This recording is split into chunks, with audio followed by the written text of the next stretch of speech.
name is Rosalies Hopkins, and yes, I am standing up. As a congenitally short person, it's hard. Anyway, I have a tale of two children. One got a Hope Scholarship, went through Georgia State in 4 years, and is happily employed.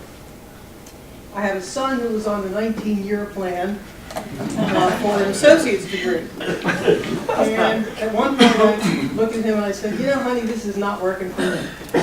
Okay, I'm near retirement age and 19 years wasn't in my plan. So he is now studying to be an electrician, okay, through a program that is the IBEW in every major city in the United States has an apprentice program. It's a 5-year apprenticeship. He pays about $200 for his books. They match him with an employer, and he works. He goes to school 1 day a week and works the rest of the time. He is able to afford his own apartment, yay, and that's good. Well, my husband and I got a couple of rental properties, and we started to get applicants. And what we noticed was that young people who are making $28,000 to $30,000 a year had $60,000 worth of college debt. They couldn't afford the apartment. They couldn't afford it. And I said, what in the world is going on?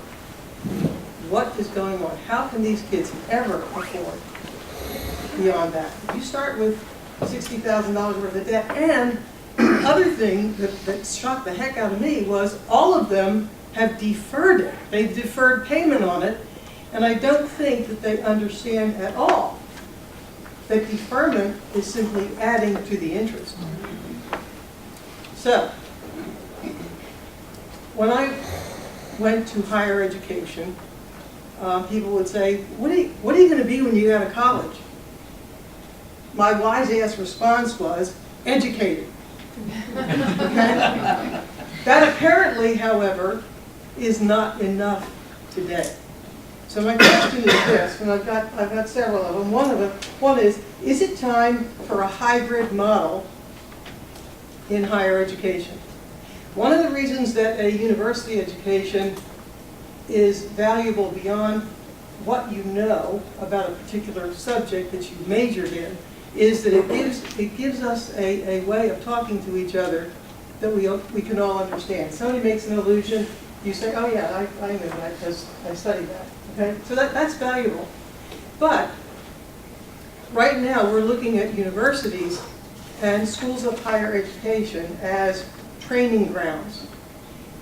And there's a mismatch. Kids are saying, what do I need to know about 14th century history when what I really need to do is learn how to code in a cloud app so that I can get a job? Where is there room for a hybrid? The second question I have is, should borrowers for education be forced to take a finance course to understand what that level of debt is going to do going forward? I honestly believe that if parents and children understood that a $30,000 a year job is going to get you nowhere to pay $60,000 worth of debt at 4%. Can't do it. The other is, it's taking 6 years for 40% of graduates to complete a 4-year degree. What the hell are they doing with the rest of the time? Seriously, what are they doing? It takes 6 years to get a 4-year degree. When I was in school, it was pretty much set. You got 4 years, go do it. I don't know whether they're playing with online devices. I don't know whether they're working part-time. I don't know whether they're failing. But I know that they're not getting through a 4-year degree in 4 years. So it's adding more and more to the debt. So, those are my questions. I got 2 kids.